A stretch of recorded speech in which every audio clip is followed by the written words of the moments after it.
Welcome to the Open Photo Project, the podcast. The Open Photo Project uses photography, audio, and text to present the beautiful, complex lives of consensually non-monogamous people.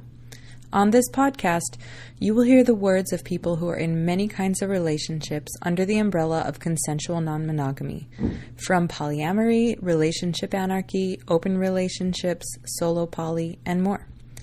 I'm Erica Capin. I have been photographing and interviewing people for the Open Photo Project since 2015.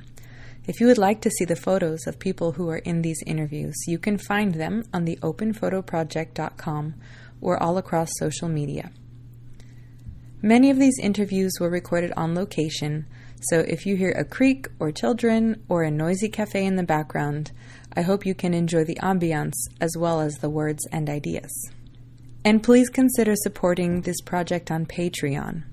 Becoming a monthly supporter at any level means that you will have access to the full interview downloads, rather than these question excerpts. If you would like to become a supporter, just go to patreon.com. Thank you for listening to the Open Photo Project. When did you realize that you were non-monogamous? Were you always non-monogamous? How has that evolved over time? So the simple answer is I've always been non-monogamous. Like, I definitely remember stories with my Barbies where it was like a triad and they all had kids, and you know, my Barbies were entirely non-monogamous. So I mean, realistically, I've always been that way, but then as society tells you, you know, monogamy,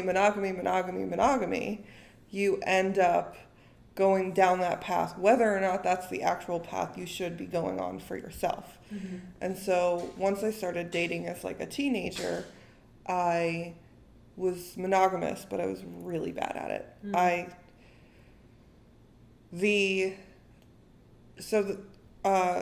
The relationship I have with my husband now is my third long-term relationship. The other two, one was in high school and I was with him for 5 years, and the other one I was with for 2 years. Mm-hmm.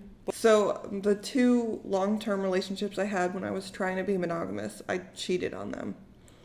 And then the relationships I had in between those were never really serious, and like it was just a bunch of me like discovering myself essentially. Mm-hmm. And that's even with what you were telling me earlier about how you really believed in like finding a soulmate kind of a thing. Yeah. And so before I met my husband, I accidentally ended up in a triad with a couple. And so that was my first time like actively being not monogamous, but I also like didn't see it as a serious relationship. I didn't see it as anything that would develop because I didn't know any better. And so then I met my husband at a time when I knew I didn't want to be in a monogamous relationship. It just wasn't going to be a thing for me. So essentially, I started being non-monogamous after I broke up with the second long-term relationship.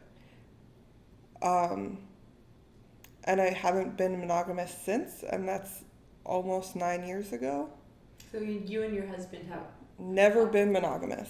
And you started out not expecting that to also be a long-term emotionally connected relationship, or you always wanted that? Not even a little bit. I started out assuming that this was just going to be some fun I was having before I graduated college.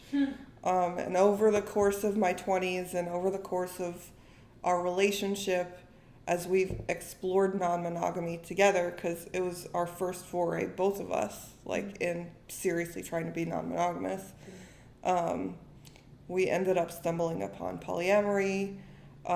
We've done all the, you know, newbie poly tropes and whatnot. And by tropes, do you mean mistakes? Or? Yes. Yeah, okay. the like overarching, everybody does these mistakes. Learning, we did them. Yeah, growing pains. Yeah.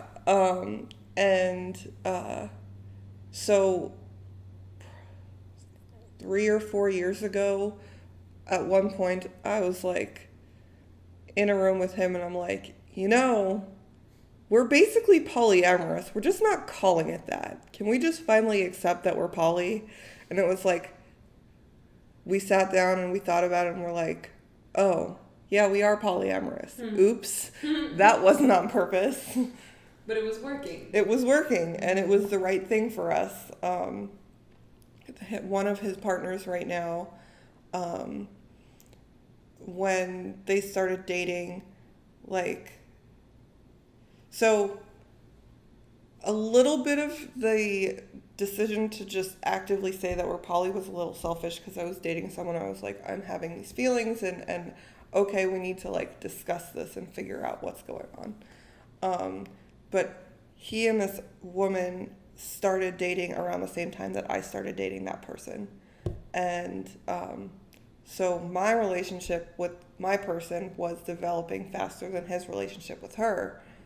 And eventually, we're sitting in a place, I don't even remember, I think we were in our house, and we're sitting around, and I yelled at them that they love each other and forced them to tell each other that they love each other, because you could tell they loved each other.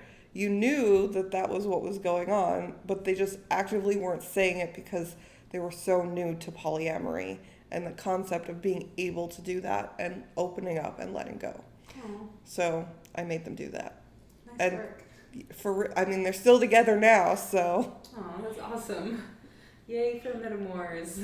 For real. Thank you for listening to the Open Photo Project.